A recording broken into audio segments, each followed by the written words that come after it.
Nakshatra channel அனைவருக்கும் வணக்கம். இந்த சேனலுக்கு ஃபர்ஸ்ட் டைம் அப்படின்னா மறக்காம சப்ஸ்கிரைப் பண்ணிட்டு பக்கத்தில் இருக்க பெல் ஐக்கனை பிரஸ் பண்ணிக்கோங்க. அப்போ தான் நான் போகிற வீடியோஸ் எல்லாமே உங்களுக்கு அலர்ட் வரும். இது முழுக்க ஆன்மீக தகவல்களை தழுவி வர சேனல்ங்க. நிறைய கோயில்களை பற்றி நம்ம பார்த்துட்டு வரோம். ஒவ்வொரு கோயிலையும் ஒவ்வொரு விதமான சிறப்புகள் இருக்குது, ஒவ்வொரு விதமான பிரார்த்தனைகள் இருக்குது, ஒவ்வொன்றுத்துக்கும் தனித்தனி வரலாறுகள் இருக்குது. இதை பற்றிலாம் நம்ம தெரிஞ்சுக்கிட்டு போய் பார்த்தோம் அப்படின்னாக்க அதோட மகத்துவம் நமக்கு உணரும். உணர்ந்து பார்க்கும்போது அந்த கடவுளோட அருள் நமக்கு பரிபூர்ணமாக கிடைக்கும் அப்படிங்கிறது நமக்கு ஒரு நம்பிக்கை. இன்றைக்கி நம்ம பார்க்கக்கூடிய கோவில் என்னென்னா, நம்ம சக்தி பீடத்தை பற்றி நம்ம நிறைய பார்த்துட்டு வரோம். அந்த வகையில் இன்றைக்கி ஒரு சக்தி பீடத்தை பார்க்க போகிறோம். 52 சக்தி பீடங்களில் ஒவ்வொன்றா நம்ம தெரிஞ்சுக்கிட்டு வரோம் இல்லையா? அந்த வகையில் இன்றைக்கி அம்மனோட கிரீடம் விழுந்த ஒரு கோவில். இது பார்த்தீங்கன்னாக்க மேற்கு வங்காளத்தில் இருக்குது. அதை பற்றி நம்ம பார்த்து தெரிஞ்சுக்கலாம். வாங்க பதிவுக்குள்ளே பார்க்கலாம். நம்ம பார்க்க போகிறது சக்தி பீடங்களில் அம்மனோட கிரீடம் விழுந்த பகுதி தான் பார்க்க போகிறோம். முர்ஷிதாபாத் மாவட்டத்தில் ரொம்ப பழமையான புனிதமான ஒரு கோவில் தான் கிரீடேஸ்வரி கோவில். இந்த ஸ்தலம் பார்த்திங்கனாக்க முகுடேஸ்வரி கோயில் அப்படின்னு அழைக்கிறாங்க. இது வெஸ்ட் பெங்கால் அப்படின்னு அழைக்கக்கூடிய மேற்கு வங்க மாநிலத்தில் முர்ஷிதாபாத் மாவட்டத்தில் லால்பாக் நீதிமன்ற சாலையில் பக்கத்தில் உள்ள கிரெட்கோனா கிராமத்தில் அமைஞ்சிருக்கிற 52 சக்தி பீடங்களில் ஒரு கோவில் இது. இந்த கோவில் பார்த்திங்கனாக்கா 52 சக்தி பீடங்களில் ஒன்று. அம்மனோட கிரீடம் விழுந்த இடம் அப்படின்னு சொல்கிறாங்க. இங்கு தேவி விமலா அப்படின்னு அழைக்கிறாங்க.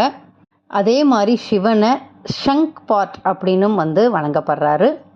மா கிரீடேஸ்வரி கோவில் பார்த்திங்கனாக்க சக்தி பீடத்தில் ஒரு உபபீடமாக கருதப்படுது. ஏன்னாக்க எந்த ஒரு அங்கமும் உடலில் ஒரு பகுதியும் இங்கே விழாததுனால, கிரீடம் விழுந்ததுனால இதை மாதிரி போற்றப்படுது. ஆனால் அம்மனோட ஆபரணத்தை ஒரு பகுதி மட்டுமே இங்கே விழுந்ததாக சொல்கிறாங்க. வங்காளத்தில் உள்ள ஒரு சில கோவில்களில் இதுவும் ஒன்று. அங்கு எந்த தெய்வங்களும் வணங்கப்படுறது இல்லை. ஆனால் ஒரு கல்ல தெய்வமாக கருதி அங்கே வணங்கப்படுது அப்படின்னு சொல்கிறாங்க. இந்த வெஸ்ட் பெங்கால் மேற்கு வங்காளத்தில் கிட்டத்தட்ட 11 சக்தி பீடங்கள் இருக்குது. இந்த கோவில் கிட்டத்தட்ட 1000 ஆண்டுகள் பழமையானது அப்படின்னு சொல்கிறாங்க. அந்த ஊரில் உள்ள மக்கள் பார்த்திங்கனாக்கா இந்த கோவிலை மகிஷ்மர்த்தினி அப்படின்னு அழைக்கிறாங்க. இது கிரீடேஸ்வரியோட பழமையான கட்டிடக்கலை அடையாளமாக இந்த கோவிலை கருதுறாங்க. இந்த கோவிலோட சுற்றுச்சூழல் ரொம்ப அழகாக இருக்கும். ஒரு கிராமத்தில் நிறைய வயல்வெளிகள், நம்ம ஊர்லலாம் எப்படி இருக்கும், தமிழ்நாட்டிலலாம் பார்த்திங்கன்னா வயல்லாம் தாண்டி ஒரு கிராமத்தில் எப்படி இருக்குமோ கிட்டத்தட்ட அதே மாதிரி கிராமத்தெல்லாம் கடந்து இந்த கோவிலுக்கு போக வேண்டியிருக்கு. இந்த கோவில் பார்க்குறதுக்கு ரொம்ப சின்னதாக அழகாக இருக்குது. ரொம்ப பிரம்மாண்டமாக நம்ம ஊரில் மாதிரிலாம் பெரிய கோபுரங்கள்லாம் இல்லை. அழகான சின்ன கோபுரத்தோட ரொம்ப அழகான சக்தி பீடமாக இந்த கோவில் விளங்கிட்டு இருக்கு. பார்த்திங்கன்னா அந்த மேற்கு வங்காள பாணியிலே கட்டப்பட்டிருக்கு. ஒரு மாஸ்க்கெல்லாம் பார்த்திங்கன்னா எப்படி இருக்கும் அந்த மாதிரி ஒரு வடிவில் இந்த கோவில் அமைஞ்சிருக்கு. வாசல்லே பார்த்திங்கன்னா அந்த அம்மனுக்கு சாத்திர புடவை, பூக்கள், அதே மாதிரி நிறையா பூஜை பொருட்கள்லாம் கிடைக்கிது. அதே மாதிரி இந்த கோயில் உள்ள போனீங்கன்னாக்கா அம்மன் நம்ம பெரிய உருவத்தெல்லாம் இல்லாமல் அழகாக குட்டியாக சின்னதாக அம்மன் வீட்டில் இருக்கிற கோலத்தில் இருக்காங்க. அம்மனுக்கு தலையில் கிரீடம் வச்சு, எப்போதுமே அந்த மேற்கு வங்காளத்துலலாம் சிகப்பு கலர் புடவை, அதுதான் அவங்களோட பாரம்பரிய புடவை இல்லையா, அது மாதிரி ஒரு புடவை சாத்திய நிலையில் அம்மன் நமக்கு சக்தி பீடமாக அருள் பாலிக்கிறாங்க. மாதிரி நம்ம அம்மனை தொட்டு வணங்கலாம், புடவை சாத்தலாம். சிகப்பு நிற பூக்கள் தான் அம்மனுக்கு அணிவிக்கிறாங்க. நம்ம கிட்டக்க போய் அம்மனை தொட்டு கையால் நம்ம தொட்டு வணங்குற பாக்கியம் இந்த கோவிலில் கிடைக்கும். அவ்வளோ அழகான அம்மன் வீட்டில் இருக்காங்க. ரொம்ப சாந்த ஸ்வரூபியாக, கண்கள் பெரிய அகன்ற நிலையில் ரொம்ப சாந்த ஸ்வரூபியாக அழகான அம்மனாக இந்த கோவிலில் இருக்காங்க. ரொம்ப அழகான கிரீடம். ஏன்னா கிரீடம் விழுந்த இடம், அதனால தான் இங்கே கிரீடேஸ்வரி அப்படிங்கிற பேரும் இருக்குது.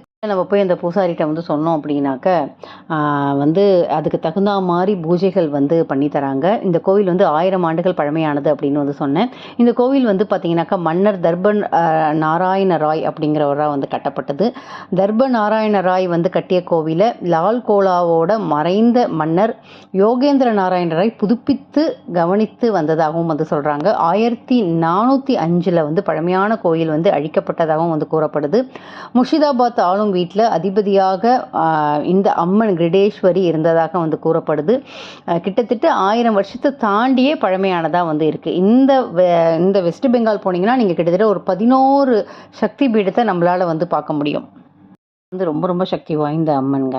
அந்த பீடம் வந்து பார்த்தீங்கன்னாக்கா, அந்த நெற்றி அம்மனோட நெற்றி குங்குமம் வைக்கிற இடம் வந்து அழகாக வந்து அந்த கோவிலில் வந்து பதிக்கப்பட்டு அதுக்கு மேலே அம்மனை வந்து வடிவமைச்சு வந்து அம்மன் வந்து அருள்பாலிக்கிறாங்க. இங்கே நவராத்திரி சமயத்தில் பலிபீடம் வந்து தனியாக இருக்கு. அங்கே வந்து பலியும் வந்து கொடுக்குறாங்க. அம்மனோட கிரீடம் அந்த நெற்றி பகுதி குங்குமம் வைக்கிற விழுந்ததுனால இந்த இடத்துல வந்து பார்த்திங்கன்னா சுமங்கலி பூஜை வந்து ரொம்ப ரொம்ப சிறப்பு வாய்ந்ததாக வந்து கருதப்படுது. சுமங்கலிகள் அத்தனை பேரும் அம்மன்கிட்ட வேண்டிக்கிட்டு தாலி பாக்கியத்துக்காக இங்கே வந்து சுமங்கலி பிரார்த்தனை வந்து பண்ணுறாங்க. சுமங்கலி பூஜை வந்து நடக்குது. அத்தனை பேரும் வந்து மாங்கல்ய வரம் வேண்டி பண்ணுறவங்களுக்கு எல்லாருக்குமே வந்து சுமங்கலி அந்த பாக்கியம் வந்து கிடைக்கிது. சுமங்கலியாக வாழற பாக்கியம் வந்து கிடைக்கிறதுக்கு நம்ம கொடுப்பன வேணும். அந்த அளவு அம்மன் வந்து பவர்ஃபுல்லான அம்மனுங்க. இந்த சக்தி பீடம் வந்து பார்த்தீங்கன்னாக்கா ரொம்ப ரொம்ப பவர்ஃபுல். ரொம்ப பொதுவாகவே இந்த 52 சக்தி பீடம் பார்க்குறதுக்கு வந்து நம்ம கொடுப்பன வேணும். இந்த மேற்கு வங்காளத்தில் இருக்கிற இந்த சக்தி பீடத்துக்கு நிச்சயமாக ஒரு நாளாவது போயிட்டு வாங்க. இந்த பதிவு உங்களுக்கு கண்டிப்பாக உபயோகரமாக இருக்கும் அப்படின்ட்டு நம்புறேன். வேற ஒரு பதிவில் உங்களுக்கு சந்திக்கிறேன். நன்றி, வணக்கம்.